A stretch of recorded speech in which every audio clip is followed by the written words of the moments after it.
Hey everybody, I'm here to introduce you to your new writing assignment called Water Droplet Narrative. So, I bet you can already guess that it is going to be about a water droplet and it's going to be a narrative. Now, what does a narrative mean? Keep that question in mind as we continue to explore this assignment. First, what are some ways that you can communicate or inform people about something that you learned?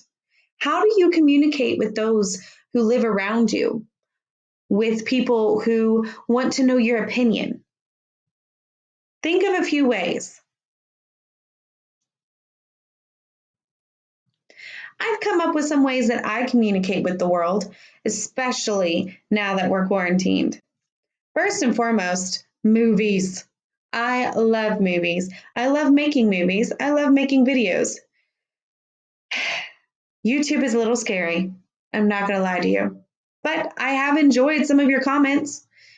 So movies are definitely getting to me. They're fun. Letters. I love writing letters. I've written a letter to almost everyone in every state. That's not true, but I have written many, many letters in my time. I have quite a few pen pals. It's fun. The radio. Man, the radio has been my friend. Listening to the different speeches, listening to the songs, to the words of affirmation, and the just pure love that you feel from people around you right now. Speeches are super important to get that information out there. We've listened to a lot of speeches during this quarantine, and it's an effective way to get that information out and for everyone to understand. Newspapers. Newspapers do their best to give us the information that we need when we need it. It's a tough job, and they have some really interesting articles. Body language. Wow, that's a big one. And sometimes people don't even realize what they're doing. But you can tell a lot about what somebody is feeling and basically trying to tell you by just looking at how their body is angled or held. For instance, if you're listening to me in class, if you're listening to this video, then your head might be tilted or leaned forward, or you might be really focused on the screen. But if you're not interested, your body might be slouched back on your couch. You might be looking up at the ceiling, or you just might have your eyes closed and you're falling asleep on me. Wake up. Here's my challenge for you. Take a moment the next time someone speaks to you or the next time you see someone speaking on the streets. Look at their body language. How are they holding themselves? Are they interested in leaning forward? Are they excited and talking with their hands? Are they really closed off and kind of irritated with the other person with their arms crossed and their head tilted down with a scowl on their face? Who knows what you'll learn? What we're going to talk about is narratives. So I asked you a question. What is a narrative? This shouldn't be a hard question because we've talked about this more than once, but sometimes we forget. So let's have a quick reminder. A narrative is a story. But did you know that you can use a narrative or a story to inform people about a topic? Many times when we're children, we read stories about scientific topics, or we read stories about characters who are fictional, but the situation or the topic that they're talking about is true. Today, we're going to explore that a little bit more.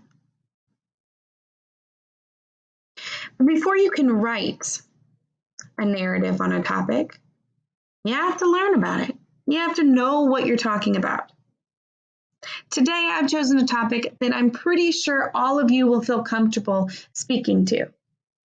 But if you didn't have that comfortable feeling with the topic, then you'd have to do some research. The first step to informing others is to learn yourself. Research your topic. Know what you're talking about. Highlight what's new unusual, or surprising. Ask yourself questions. When you can answer the questions yourself, then you know you can answer others. What do you mean by that? Well, what I mean is, before I teach anything, before I introduce anything, I have to feel confident. So I ask myself questions. What won't somebody understand about that? What's a question that somebody might ask me? And if I can't answer those, then why would anybody listen? But the second I know the answers to all those questions, I feel confident that I know what I'm talking about. Today, your assignment has to do with the water cycle. This is a topic you should know. It's something you started in 4th grade, and you should feel pretty confident in remembering most of it. But let's make a quick refresher here. The water cycle is the path that all water follows as it moves around the earth in different states. Water can be found all over the earth, in the ocean, on land, and in the atmosphere. The water cycle is the path that all water follows as it moves around our planet. It's something we know, and it's something that all water does. Let's take a look. A quick review. Bodies of water are all over the earth. Our earth is made up of 70% of water, over 70% of water. Most of that water are the oceans. But if a water droplet wants to, say, leave the ocean and go for a nice holiday up in the mountains, there are certain phases that the water has to follow for it to get to that one ocean place, to the seaside, up to the mountains. First, it must evaporate. It must rise out of the ocean and up into the atmosphere in clouds. Those clouds collect water from all over, and they move about as they please.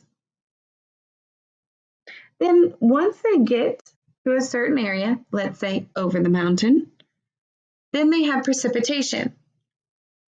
Or, if it's freezing, snow. If it's not freezing, water, rain. There might be sleet. There might be ice. There might be fog, which kind of looks like a cloud has touched down on the earth. From there, a water droplet might stay up in the mountains and just live there as ice and snow for its entire life, years and years and years, or maybe it'll melt and it'll make its way down through the snow melt runoff and make its way down a waterfall into a stream and into a big lake. And maybe from the lake, it seeps into the ground, into groundwater, and flow back into the ocean. Who knows? Water can make trips around this earth that you could not even imagine. But today I'm going to ask you to. I'm going to ask you to create a narrative or a story. You are going to use different stages of the water cycle to write a narrative as though you were a water droplet, as though this little guy here had your name all over it. Now,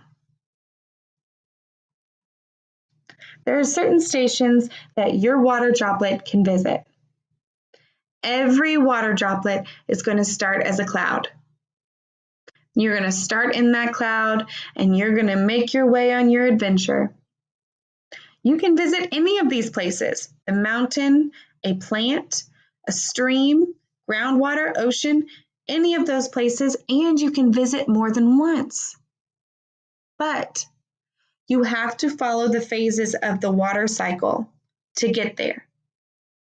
For instance, like we spoke about earlier, a water droplet from the ocean can't just climb the mountain. It has to follow the certain stages of being evaporated into the cloud, riding in that cloud through the atmosphere, and then coming down on the mountain, let's say as snow. But I can't just jump from the ocean to the mountain. It's not possible. So it cannot be possible in your narrative. Even though it is a fictional story, you're not actually a water droplet, even though it's fictional, you are still teaching and giving some information with this piece. Like I said, every rain droplet should start in a cloud. Then, follow the water cycle to write an exciting adventure. Your story should be 3 to 4 paragraphs. You need to visit multiple spots. Act like you're actually out there, running on the beach as a water droplet.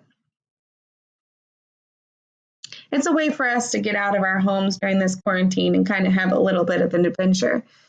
But also, I need you to review the water cycle and make sure you're following it at a scientific level. Remember to be creative. Also, I'm attaching another video that has to do with dinosaurs and water.